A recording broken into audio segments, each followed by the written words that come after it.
Moscou sobre ataque. A Ucrânia realizou o maior ataque com drones contra Moscou dos últimos 2 anos. A ofensiva atingiu uma importante refinaria de petróleo, deixou feridos e causou interrupções em aeroportos da capital da Rússia. Segundo autoridades russas, centenas de drones foram lançados e parte deles conseguiu ultrapassar o sistema de defesa, provocando explosões e incêndios. O ataque aumenta ainda mais a tensão na guerra entre Rússia e Ucrânia e mostra que alvos estratégicos dentro da própria Rússia continuam vulneráveis. Confira mais detalhes em spingrv.com.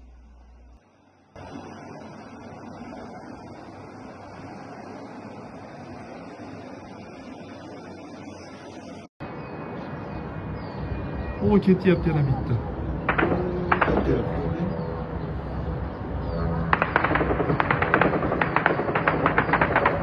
O ketyapti yana bitta.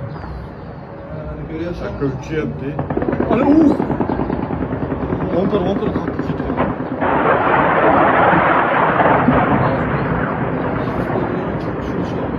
Dron uchyapti.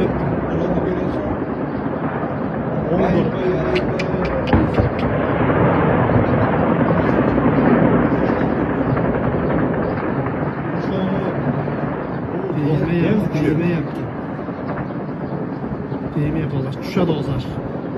Tushadi hozir.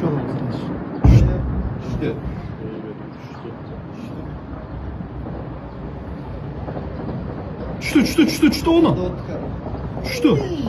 Ovozi keladi hozir. 1 2 Sadovatni ichida edimi men? Jinni olib keldim. Tushdi. 2 kilometr. Tushdi. 2 kilometr. Baxtdan ko'rsa bo'larkan o'ylayapsan. Har 2 sekund.